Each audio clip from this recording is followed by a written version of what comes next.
We left Riego de Ambros in the dark. We were walking down a dark riverbed.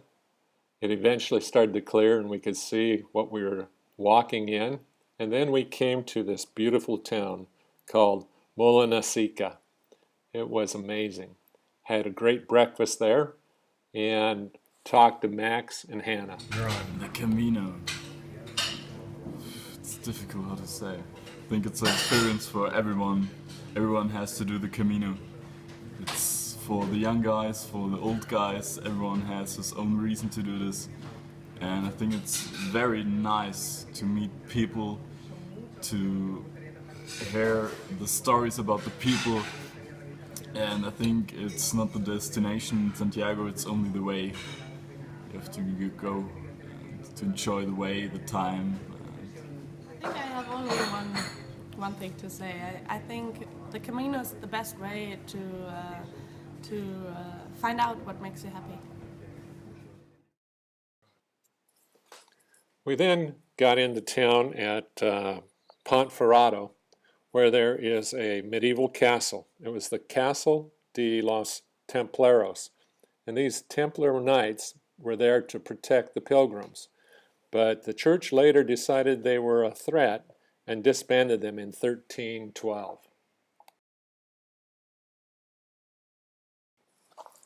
The journey is getting more beautiful each day, but as with beauty comes a little bit more ruggedness. As we're moving forward, we're getting closer and closer to probably the hardest day of the journey.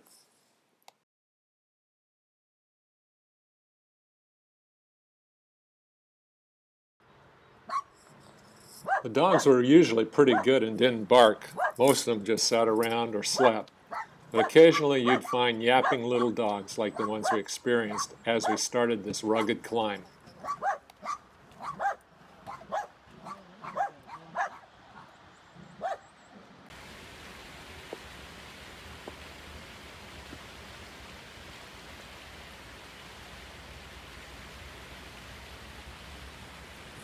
We stayed the night in Portela de Valacaras, and the next morning headed out on the ruggedest climb of all. But it was the most invigorating and one of the most beautiful climbs I think I've experienced. You know, I feel like as a young person, I've been told what to do and how to live life and what is necessary to be successful and prosper and, you know, all that. But I feel like the Camino is a good way for me to figure that out on my own because it gives me a lot of time to think. And, you know, there are things I want to do for my life. There are things that I would like to do. But, you know, is it really career worthy? Is it something that I want to follow? And I guess it's all part of what the Camino is for me too. It's just figuring that out and learning about myself and my future and how I'm going to do that and things like that. So, I mean, Camino is hard, but for me personally, it's kind of like life. It has ups and downs, and the hardest part, like today, is extremely hard. But if I give up here, then I'm not going to get any further. I'm never going to get to Santiago. So. The climb was rugged, but the views were amazing. Many times people tell us that this is shrouded in mist and you don't see what you're looking at right now. I really love my time in Othabrea.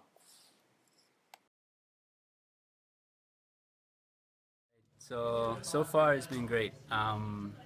Every day you meet new people. You stay at these albergues with so many people that have all different backgrounds and different experiences, and you just get to share it. And it's been incredible. I mean, a month that we'll never forget. For Great sure. experience so far. Lots of working out, lots of thigh building, calf building, and great experience. It's you meet a lot of people who want to have a good time and explore and just share their own experiences with you. So it's definitely a growing experience. It's been good. One thing I forgot to say about the albergues: shoes stay outside. They don't come inside. If they do, it's a mess. Tim asked me to say something about what the Camino means to me. And, You know, I started doing it because it was Tim's dream and I wanted to support him in it, but it soon turned into something more. It's been really incredible to walk across the country so slowly that you can really experience the regions and the people. And of course, there's long times where you can commune with God and pray and seek His will. And most of all, I would say listen to His voice. It's been incredible. The walk down from Othabreo was beautiful. The trees were amazing. You could see animals hidden in them, it seemed like. There was also a pond where a clamshell had been made, where pilgrims could rest. Every time you walked around a curve in the road, there was something beautiful to see. The landscape was really changing. When we got to Sarria, there were more stairs to climb. We saw this. People were roasting chestnuts. We left the next morning, climbed up a high road. We met Susan early on in the journey, probably the third day. Then we met up with her again about 3 weeks in. She became kind of a constant traveling companion with us, along with cows. We followed more cows, having to watch our steps as we go during the final 100 kilometers of the journey. Out of 790, we're now at 100 kilometers.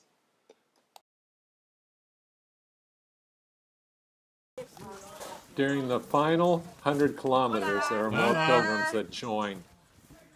We met this young group of students from Belgium who had started in Sarria and were doing their pilgrimage. Some people thought they were a little noisy. I thought they were great.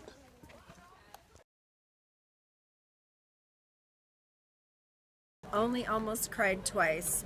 Actually, I did cry once, but the first time I almost cried was on the Meseta when the mud was really thick and my feet were sticking to it and I slipped, but I didn't fall. But I thought if I fell, then I am like all gonna be in this muck and nobody's here to pick me up, and how will I even get up? And then I thought, well, I can't cry because it's not gonna help me out anyway. Okay. So I just kind of sucked it up and I went going. But